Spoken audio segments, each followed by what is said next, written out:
Friends, இன்றைக்கி நம்ம வீட்டில் சிம்பிளாக ஒரு குழம்பு செய்யலாம். இது வந்து கொஞ்சம் டிஃப்ரெண்ட்டான சாம்பார்.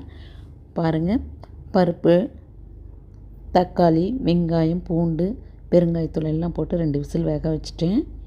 1 கப் பருப்பு தான் எடுத்தேன். இப்போ பார்த்திங்கன்னா முருங்கைக்காவும் கேரட்டும் சூப்பரான ஒரு காம்பினேஷனாக இருக்கும் இந்த சாம்பார்.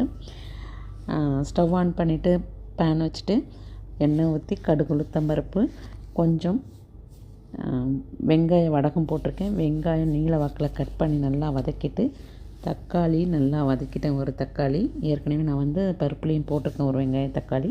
அதனால் நல்லா வதங்கினதுக்கப்புறம் காயெல்லாம் உள்ளே போட்டு நல்லா வதக்கிட்டு, குழம்புக்கு தேவையான மசாலா மிளகாத்தூள், மஞ்சத்தூள், சீரகத்தூள், தனியாத்தூள், காஷ்மீர் மிளகாத்தூள் கொஞ்சமாக போட்டிருக்கேன். அதுக்கப்புறம் கொஞ்சம் மிளகுத்தூள் ஆட் பண்ணியிருக்கேன். இது நல்லா வதங்கினதுக்கப்புறம் கல் உப்பு ஆட் பண்ணினேன். அதுவும் நல்லா வதக்கிட்டு குழம்புக்கு தேவையான நம்ம தண்ணி ஊற்றிடலாம். காய் வேகிறதுக்கு ஒரு அரை வேக்காடு வந்து காய் வெந்ததுக்கப்புறம் நாம் ஏற்கனவே வேக வச்சு வச்சுருக்க அந்த பருப்பை வந்து இது கூட ஆட் பண்ணிடலாம். பருப்பு கூட வேகப்படும் போது 2 பச்சை மிளகாய் ஆட் பண்ணியிருக்கேன். ரொம்பவே டேஸ்ட் கொடுக்கும். அது எப்பயுமே பருப்பு வேக வைக்கும்போது 2 பச்சை மிளகாய் ஆட் பண்ணிக்கோங்க. ஸோ இப்போ வந்து அப்பாவும் பொண்ணும் இங்கே வந்து சாப்பாடு சூடு பண்ணிகிட்ருக்காங்க நைட்டுக்கு சாப்பிட்றதுக்கு. இப்போ நம்ம குழம்புக்கு தேவையான புளியையும் இங்கே வச்சிடறோம். ரொம்பவே குட்டியான புளி தான் எடுத்திருக்கேன். ஏன்னா 2 தக்காளி ஆல்ரெடி ஆட் பண்ணியிருக்கேன். இதை வந்து ஊற வைக்கணுன்னா இமீடியட்டாக ஊற வைக்க சுடு தண்ணி ஊற்றி ஆட் பண்ணியிருக்கேன். பாருங்கள், இப்போ உடனே இது வந்து புளி வந்து ஊறிடும். நம்ம குழம்பு இப்போ வந்து கொதிச்சிருச்சு, காயும் நல்லா வெந்திருக்கு. இப்போ நம்ம பருப்பை வந்து ஆட் பண்ணிடலாம். இதை ஆட் பண்ணதுக்கப்புறமும் நம்ம என்ன பண்ணலாம், கொஞ்சம் பெருங்காயத்தூள் போட்டுடலாம். சும்மா தூக்கலாக இருக்கும். ஏன்னா பருப்புன்றதுனால கேஸ்ட்ரிக் இருக்கும்.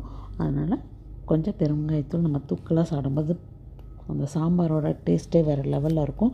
இந்த முருங்கைக்காய் கேரட்டோட காம்பினேஷன் வந்து ரொம்பவே சூப்பராக இருக்கும்.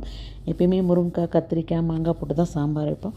இந்த மாதிரி ஒரு வாட்டி வச்சு பாருங்கள், சாம்பார் வேறு லெவல் டேஸ்ட்டில் இருக்கும். உண்மையாகவே சொல்கிறேங்க. நீங்கள் இதை எது கூட வேணாலும் வச்சு சாப்பிட்லாம். சப்பாத்தி, தோசை, சாப்பாடு, நீங்கள் வந்து உங்களுக்கு பிடிச்ச ஒரு ஃபேவரெட்டு டிஷ்ஷாக இது இருக்கும்.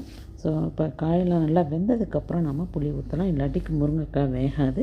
இப்போ புளி ஊற்றதுக்கப்புறம் நாம் வந்து ஒரு கொதியில் 2 கொதியில் நம்ம இந்த சாம்பாரை இறக்கிடலாம் அடுப்பில் இருந்து. பாருங்கள், இப்போது சாம்பார் நல்லா சூப்பராக இருக்குது. இந்த டைமில் நீங்கள் உப்பு, புளி, காரெல்லாம் கரெக்டாக பார்த்துக்கோங்க. அவ்வளோதான் ஃப்ரெண்ட்ஸ், சிம்பிளான இமீடியட்டாக செய்கிற சாம்பார் இது. சூப்பரான ஒரு டேஸ்ட்டில் இருக்கும். ஒரு வாட்டி நீங்களும் ட்ரை பண்ணி பார்த்துட்டு மறுபடியும் வந்து கமெண்ட் பாக்ஸில் கமெண்ட் பண்ணுங்கள் எப்படி இருந்துச்சுன்னு.